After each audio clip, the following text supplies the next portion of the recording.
Hey there, hope this finds you well. So today we are going to be looking at visceral fat.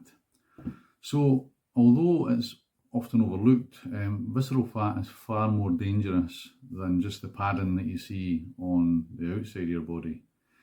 Deep within the abdominal cavity, it wraps around your vital organs like your liver and pancreas, your intestines, and it disrupts their function. So unlike subcutaneous fat, you can't pinch or easily measure it. So in essence, it really is a bit of a hidden threat. Its presence is strongly linked to chronic inflammation, insulin resistance, heart disease, and even cognitive decline. So that earns it the reputation of being a silent killer in the medical world. So remember, tackling visceral fat isn't just about aesthetics. It's not about how you look. It's about preserving long-term health from the inside out, and it's a vital factor in your health improvement and or weight loss journey. So stay tuned to the end of this video, and I'm going to give you some solutions to tackling what really is a serious hidden danger. So how does this hidden danger occur? Well, an increase in your visceral fat sneaks up when a few key factors collide. So mostly it's to do with your lifestyle, your hormones, and also your genetics. But don't make the mistake of thinking that, if you are genetically predisposed to having a high level of visceral fat, that there aren't ways that you can tackle it. That's just not true. So let's look at why visceral fat increases then. So first of all, I would say poor diet choices. So diets that are high in refined carbs, sugars, and saturated fats fuel your fat storage, especially around your organs, and that makes it very dangerous indeed. A general lack of physical activity can be a big problem. So a sedentary lifestyle slows your metabolism and reduces fat burning, allowing visceral fat to accumulate over time. Remember, too many people focus on the things that they cannot do rather than the things that they can. So we all have to take some responsibility and find ways of being active. Chronic stress, that may surprise some people, but stress triggers cortisol, which is a hormone that signals your body to store fat deep in your abdomen. Sleep deprivation is another one. So poor sleep disrupts hunger hormones and insulin sensitivity, increasing your fat storage. So how is your own sleep routine, and could it be harming you? Another more obvious one would be excess alcohol. So alcohol drinking regularly, and especially in large amounts, is linked to increased visceral fat and liver stress. As we saw in an earlier video, alcohol is an enemy to health improvement and weight loss generally, but its impact on visceral fat should not be ignored. Mentioned genetics. So yes, some people are genetically predisposed to store more visceral fat regardless of their overall weight, but again, this doesn't mean that you cannot take steps to address it, and we will look at that a bit later on in the video. Hormonal changes. So a lot of hormonal changes occur with age. So aging and hormonal shifts like menopause or low testosterone can redirect fat storage to your belly. In your 40s and 50s, your waist is very often where your body will store fat and toxins, and it is very hard, to get rid of. Environmental toxins, again, this might surprise you, but exposure to certain pollutants may interfere with your metabolism and promote fat accumulation. And these also include the coatings that are used in supermarkets on your fruit and veg. Again, there is another video in the collection about these food dangers, so please do take a look at that when you get the opportunity. Insulin resistance. So when cells stop responding to insulin properly, the body stores more fat, especially again around the organs, consequently increasing your risks of health complications and decline. Overall weight gain. Now, if you're putting on weight, as the body fat increases, visceral fat tends to rise proportionately. Even if you don't look overweight, you still might be carrying quite a bit of visceral fat. So let's look in more detail at the dangers of visceral fat. So as we mentioned before, it surrounds your liver, your intestines, your pancreas and your stomach, interfering significantly with their function. Now when their function is inhibited, poor health is just around the corner. So one of those risks, so it increases your risk of heart disease. So visceral fat contributes to inflammation and the narrowing of your blood vessels, which raises blood pressure and the heart disease risk. It's also linked to type 2 diabetes, so effectively it promotes insulin resistance, making it harder for your body to regulate blood sugar. It also increases significantly your risks of having a stroke. It is also associated with certain cancers. Higher levels of visceral fat are linked to breast and colorectal cancers due to hormonal and inflammatory changes.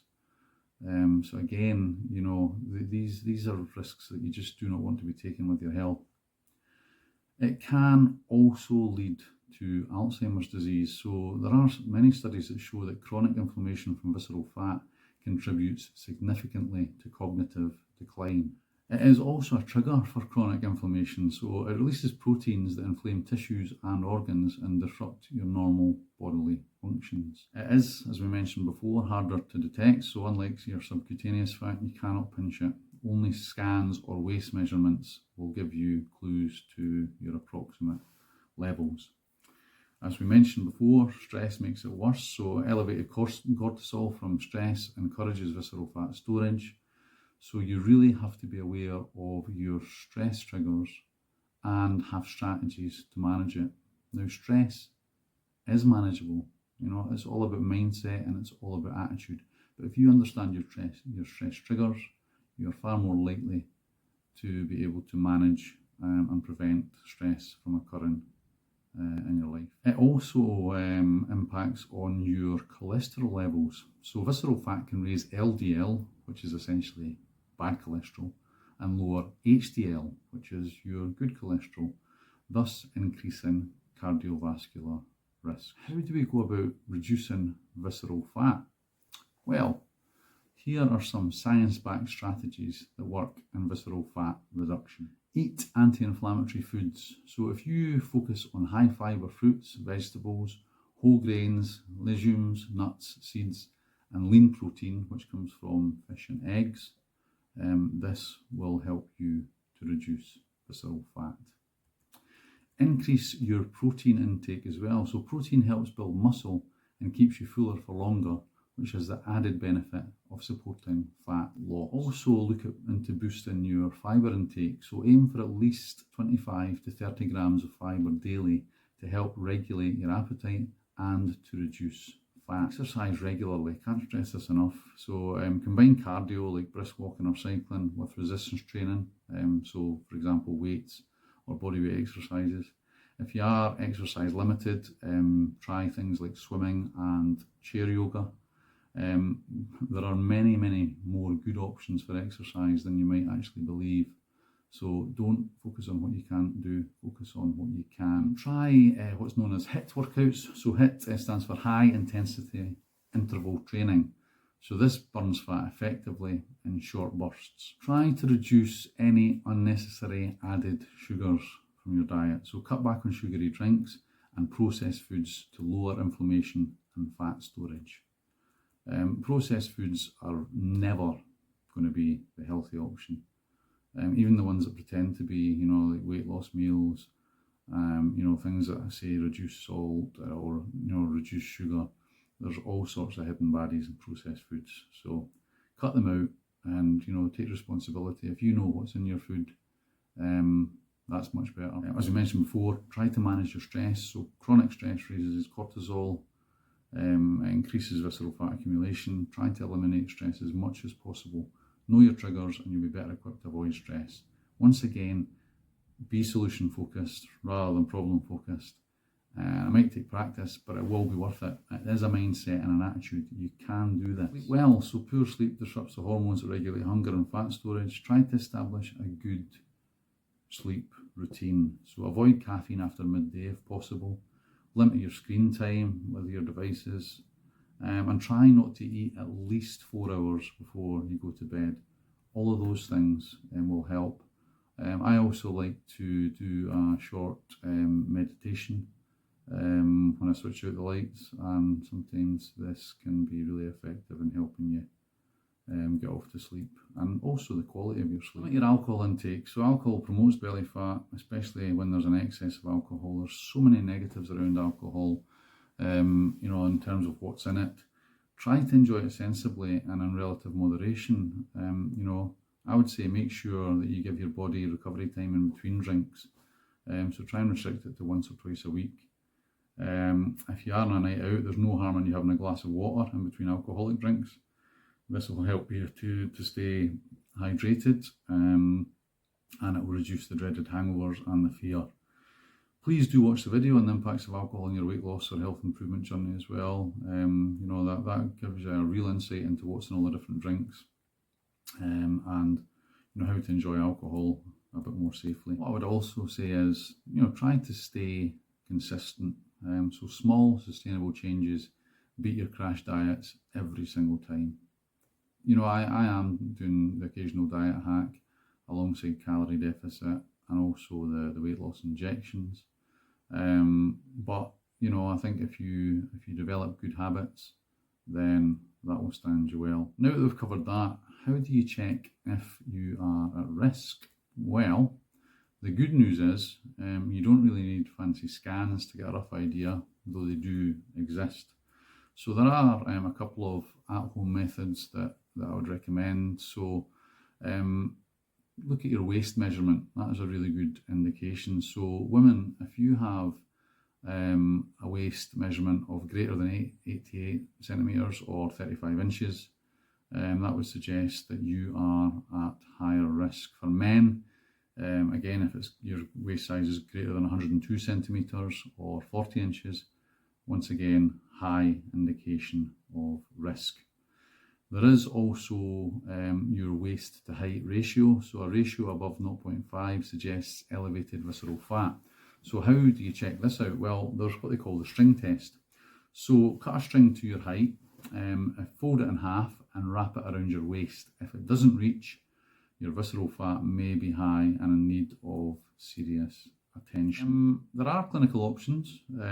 So a DEXA scan has a high level of accuracy, and it measures fat distribution precisely. A CT scan or MRI, they have a very high rate of accuracy, often described as the gold standard, but they can be expensive. Gyms often have what they call in-body devices, so they tend to be available in gyms. You can get certain home scales as well that provide this function facility. Their level of accuracy is probably moderate, but you know, it'll give you a ballpark. So let's now explore dietary ideas to target visceral fat. So try creating meals rich in fibre, lean protein and anti-inflammatory ingredients. So here's a handful of meal options that can help in reducing visceral fat. So as a breakfast option, try Greek yogurt with berries, chia seeds and walnuts. This dish is high in protein and gut-friendly probiotics along with omega-3. Do remember to rinse and soak actually, your chia seeds for the best results. For lunch, try grilled salmon or mackerel salad with kale, avocado and quinoa. Again, provides omega-3, fibre and healthy fats. Snack options could include, one of my favourites actually is apple slices with almond butter, or grilled peaches with pistachios and honey. It's great for feeling sated and also for blood sugar control. Dinner options, try stir-fried tofu or prawns with broccoli and brown rice. This gives you the option of plant or fish proteins. Both are high in fibre and low glycemic carbs. For dessert, one of my favourites is frozen banana blended with organic cocoa and cinnamon. This is super rich in antioxidants and really low in sugar, and it tastes fantastic. My pro tip would be to add spices like turmeric, cayenne and ginger to your meals recipes. They help to reduce inflammation and also known to boost your metabolism. Of course, exercise is your ally in reducing the visceral fat, as we mentioned. In the video description, I've added a few options. So even if you are exercise limited, try and focus on what you can do. Take responsibility and hold yourself to account. It doesn't take long to turn positive actions into habits.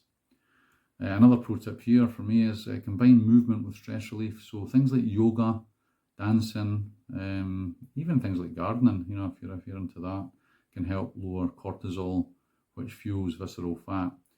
Even if you're exercise limited, what I would say is connect yourself with the earth. Even resting your bare feet on the grass for a few minutes every day is incredible in terms of how it impacts. What I would say now is wherever you are in your weight loss journey, please do seriously take into account visceral fat. It is hidden, and that makes it more dangerous. Don't allow it to be a hidden silent killer. Own it, reduce it, and control it. Your visceral fat should be no higher than 10%. So if you don't already have them, invest in a good set of scales, and that'll help you identify and monitor your levels. So I hope you enjoyed this content and that you found it useful. Please like and subscribe and share with anyone looking to improve their health or to lose weight. I really appreciate you all, and I look forward to seeing you on the next one. Meantime, drink plenty of water.